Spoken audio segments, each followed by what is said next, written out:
Olha, eu acho que uma doença dessas é muito complicada, porque você pode ter desde casos praticamente assintomáticos, gente que não sente nada, até casos graves daqueles que evoluem com falta de ar e vão parar nas UTIs. Então, os números não são confiáveis. Nós não temos teste, nós não, os americanos não têm teste para fazer. Então, nós estamos numa situação em que a gente não tem ideia de quantas pessoas infectadas existem.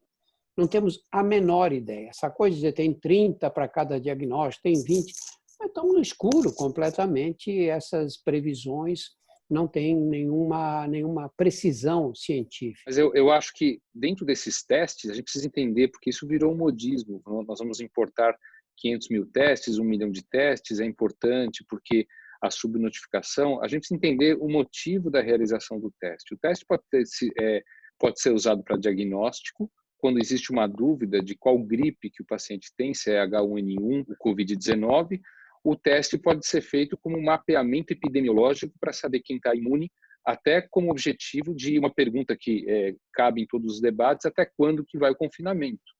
Quer dizer, quando que eu vou ter uma população mais ou menos imunizada, ou quem que está imunizado, que é força de trabalho, que eu posso liberar para suas atividades. Uma epidemia, o número notificado corresponde ao número de pacientes. É muito difícil pegar todos esses dados. Por exemplo, acredita-se que uma morte esteja relacionada com 500 a 1.000 casos, por exemplo. Se você medir bem as mortes, você vai ter ideia, primeiro, de quantas pessoas estão infectadas. O problema de usar só a morte é que o número de mortes demora para acontecer.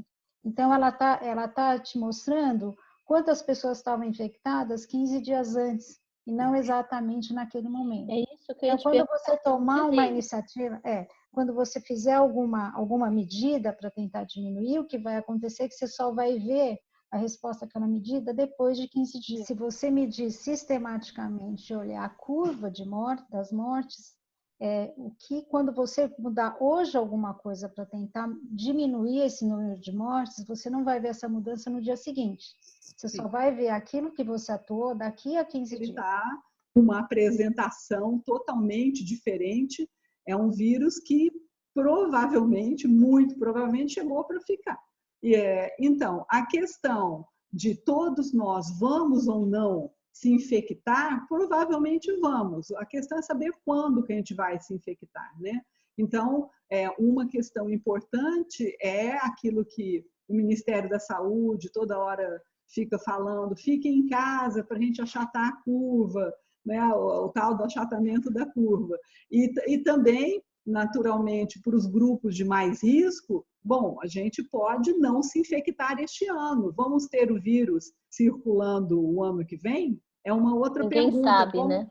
Ninguém sabe como vai ser essa sazonalidade do vírus. Ele vai ser um vírus que vai circular sempre na mesma época do ano, como alguns vírus respiratórios, ou ele vai circular, que nem a gente fala, pingadinho, sempre está circulando. Essas perguntas a gente não sabe. Mas o importante é esse avanço tecnológico, esse avanço científico, para que a gente consiga, o mais rápido possível, e ser rápido é 1 ano, 1 ano e meio, pelo menos, ter uma vacina, ter medicamentos. Eu não vejo com otimismo essa situação. Já fui otimista, hoje não sou mais. Eu conheço um pouquinho da realidade espalhada pelo Brasil. Nós não temos estrutura para enfrentar uma epidemia desse jeito.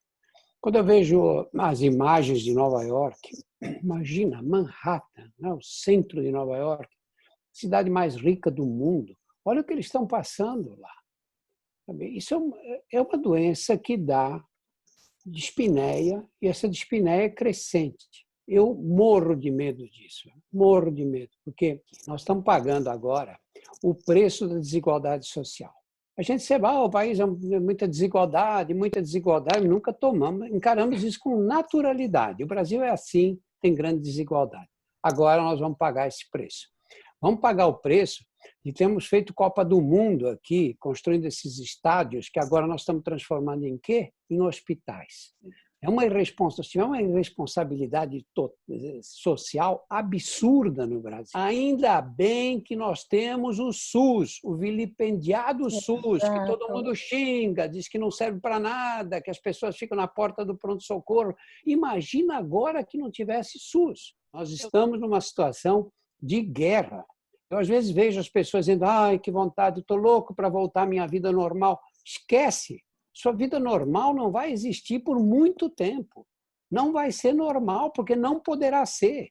Daqui a quanto tempo nós vamos chegar em casa, falar para minha mulher: vamos pegar um cineminha hoje? Daqui a quanto tempo vai acontecer? Daqui a quanto tempo?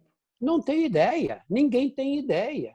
A população quer saber disso e nós ficamos fazendo... É impossível fazer previsões sobre o futuro. Eu gosto de dizer para os mais jovens que estão assim com uma ansiedade muito grande de voltar a essa vida normal. Eu quero ter minha vida de volta. Todos nós queremos ter a nossa vida de volta. Mas tem uma frase de um grande cientista que, para mim, foi um dos maiores cientistas que a humanidade conheceu, que foi o Charles Darwin, que fez a teoria da evolução, e que ele disse que sobrevive não necessariamente o mais inteligente nem o mais forte, mas o que melhor se adapta.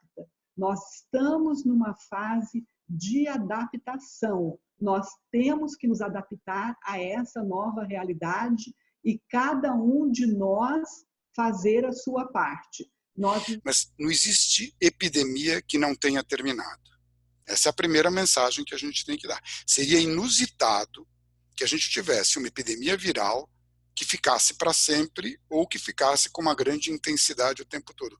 Não existe em nenhuma condição do mundo uma epidemia que tenha ficado para sempre e tenha mudado radicalmente o comportamento humano. Então a gente tem a gripe espanhola, a gente tem outras epidemias e elas se encerram.